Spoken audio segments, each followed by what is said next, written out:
And without money, all you have is a good damn intention. But you will not get anything done in America without money.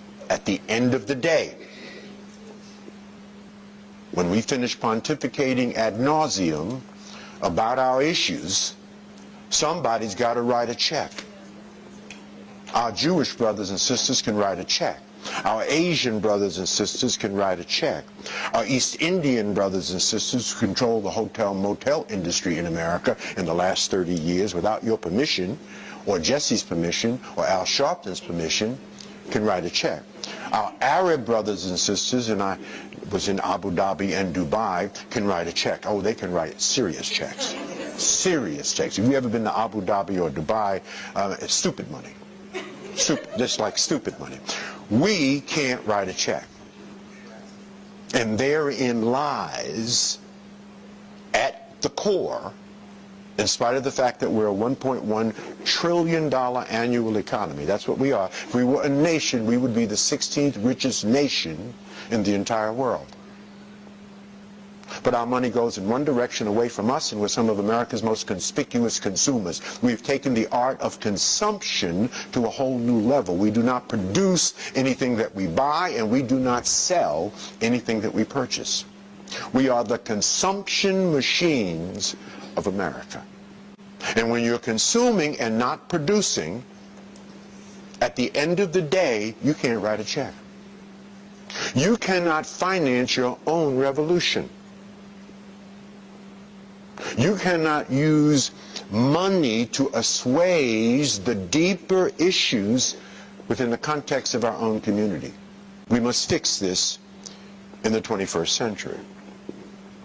We were born to network, that we were born to work with and through each other, that we were born to collaborate.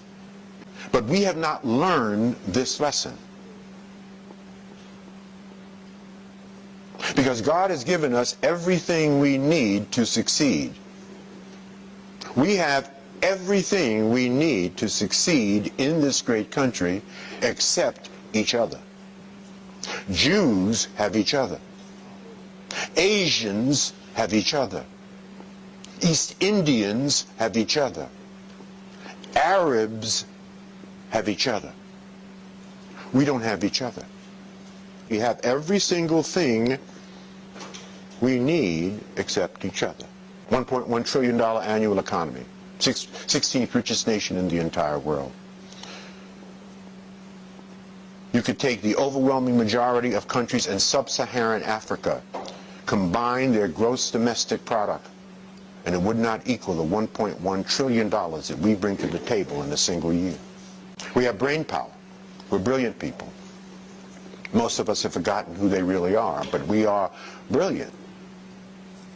We have surpassed W.E.B. Du Bois' dream. Remember his 90-year-old dream of the talented 10th? His dream was if at least 10% of black people could get the finest education possible, he meant a college education. They would then get that education, they would then come back to their community, they would reinvest in their community, and that 10% alone would uplift the entire race. That was Du Bois' dream. We've surpassed that dream. 18% of black folks in America have at least a 4-year college degree or better. So let me say that another way. We have a lot of PhDs in our community. We now need some PhDs, right? We need some PhDs. So we're brilliant people. And here's an interesting statistic you don't hear very often. 60% of the black workforce, nearly 9 million of us, are in executive, managerial, supervisory, professional specialty, vocational, technical, administrative, sales, and business ownership positions. That is an army of potential role models and mentors to help those who are stuck in the cycle of poverty. In fact, there is no army in the entire world larger than the army of black people that have succeeded in this country. So make no mistake about it, success runs in our race. But the question is, what are we doing with this? What is the state of mind of black America?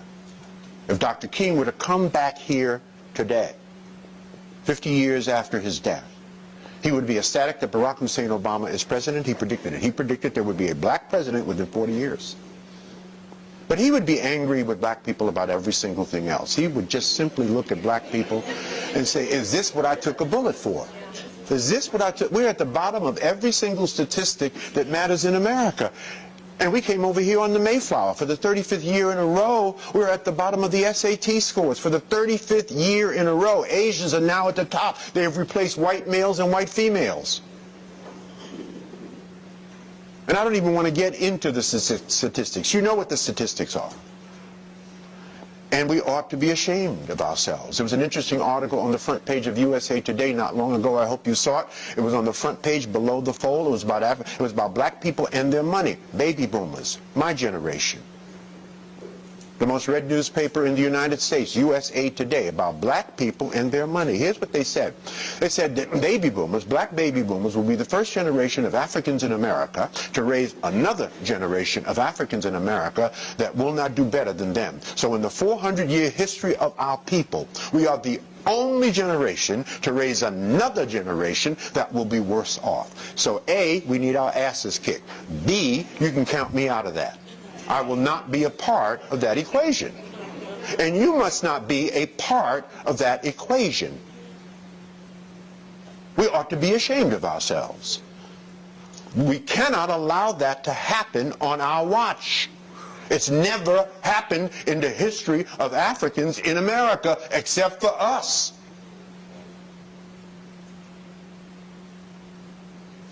So as the brothers in the hood would say, what's up with that? That's insanity.